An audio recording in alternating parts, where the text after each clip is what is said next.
Welcome to r/Wholesome Stories. Many of these stories are a little bit short, but they're all so cute and wholesome, and hopefully they'll make your day a bit brighter and warmer. So enjoy r/Wholesome Stories. Posted by user Captain Regan. One of the many reasons I love my fiance. This happened a few months ago, but I saw a post on r/Wholesome Memes that prompted me to share this. So earlier this year, I lost my grandma that I was super close to. It was really sudden and unexpected. I can go into more detail later if anyone wishes to hear. Anyway, my fiance doesn't have much money, as she's paying her way through an engineering degree, but she knows how much service means to me. I had gotten off of a rough day at work when she called and said she was coming over. Little did I know she brought food. She came over to my home and cooked a full meal for me, washed the dishes, and put them away. The day before her final, she could have been home studying, yet she didn't. She chose to spend 4 hours caring for me. I had never felt so loved or wanted in my whole life. I am truly blessed to have her and greatly look forward to our wedding day. Thank you for all the read. I apologize for any spelling or grammar errors. By user LGBTQBeauty22. My dad's powwow stories. So this is some of the stories I have heard about my dad and his adventures. They are pretty amazing. These stories is what I remember about him than him being an alcoholic. The first story was around 2002 after the Two Towers attack, and my dad was out trading his artwork at a dance. He sat in his stand as he was traveling from Pennsylvania and through the states. So there was this guy, and my dad welcomed him over to look. The man was Arab or Muslim, and my dad started joking about normal life and talking to him about having a wife and kid. He smiled and then asked to buy stuff like necklaces and dream catchers for my dad, and he let him pay, then moved on with his life, never saying a word about what happened in the news. Second story. As a tradition, sages will spread and burn tobacco plant as a way to praise, I believe WA stands for Washington, Conda, or the Creator, and to show respect towards the elders and communities, such as giving sage or sweetgrass to a chief or healer. My dad one year went around the stands and put tobacco plant on all of them, then just sat back and listened to the drums. Third story. My dad was always open to the first story, like the first story, to anyone who came up to his stand. From 1980 to 2012, he was met he has met so many people. He met Germans, Italians, immigrants, bikers, hippies, LGBTQ, African, Hispanic, and even some of the most loathed racial hate groups. They would come up to his stand, and my dad would sell art and even share a drink or meal with them and talk about life. No matter what the news or tabloids said, he kept his protection up, but his demeanor cool. Our fourth and last story. My dad, whenever he got the chance, would try and pick me up from daycare. To give a hint why it was a bit hard was due to some not being able to help me right after I got therapy for 4 years. So I would be bounced around a lot from one to the other.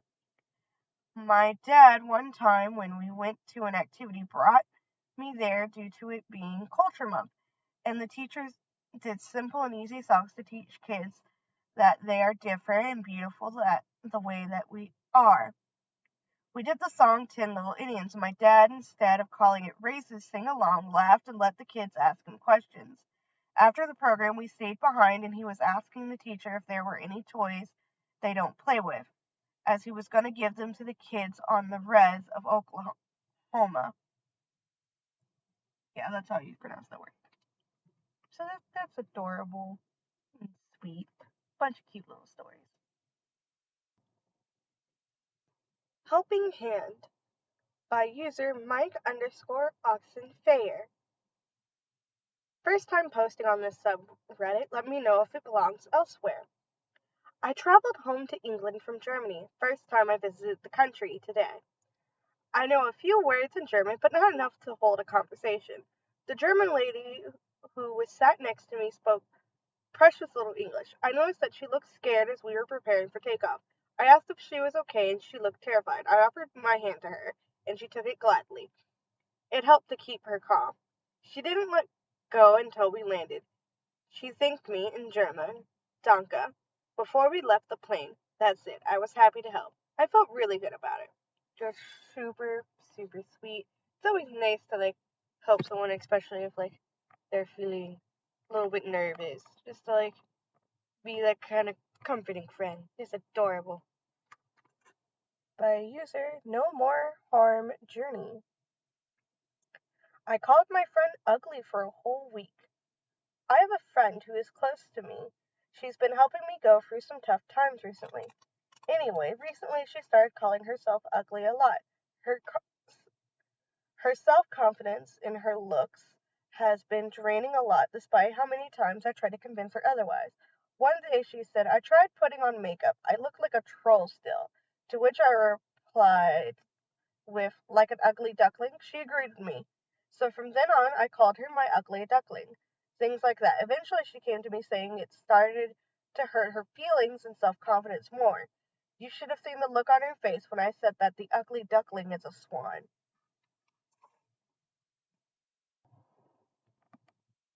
On a vaccine mission by user able_141. As a story, when the pandemic finally saw a vaccine, my unit as active army was mobilized to vaccinate a city in the continental United States.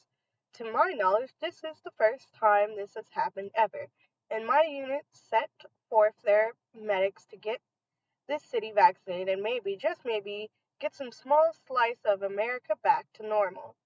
Now, we're a few weeks deep into it, and this is grinding down on us hard. We work 14-hour days. I get maybe an hour to myself at the end of my shift. Most of us are depressed.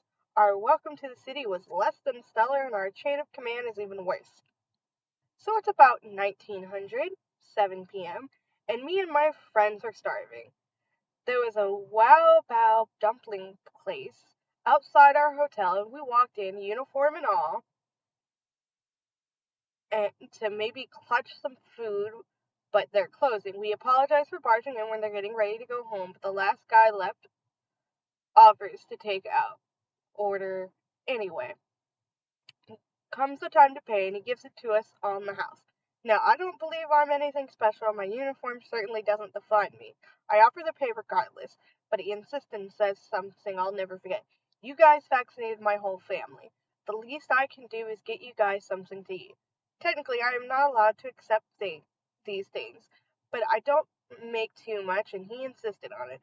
That little gesture made a really rough time that much brighter, and actually made me feel like I was making a difference. Very sweet. By user Reddit is a web. Crows are great. So this is a bit of a short story, but still cute. When I was a kid, there were crows everywhere, and I remember putting a piece of my breakfast on our balcony for them to eat.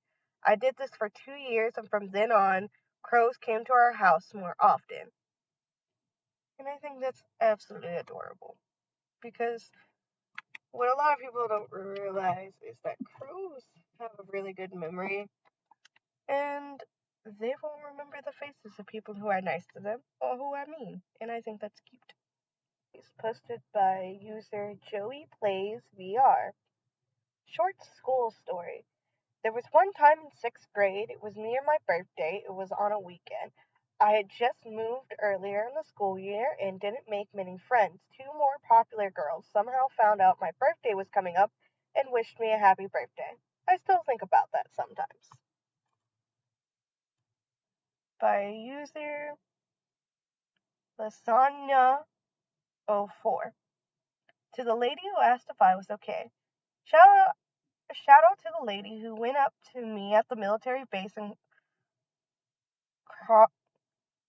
Co- Coronado.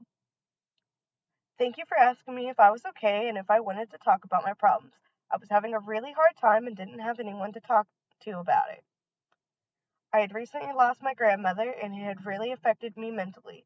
Also, condolences to you and your family since you also had recently lost a loved one. I am very thankful and I hoped we had a longer chat. If you ever see this, just know that you made a very big impact on a person's life. You made me feel heard. And I cannot pronounce or read anything at the moment. But such a cute, sweet moment. I hope you enjoyed this episode of Wholesome Stories. And don't forget to like, comment, and subscribe to one, show support, and two, be notified when I upload more episodes. Currently, at this moment, I'm trying to do one a week on Mondays to help brighten your days. But hopefully, as more you guys show up and enjoy this content, I will be able to do this one a day. So, yeah. Bye bye.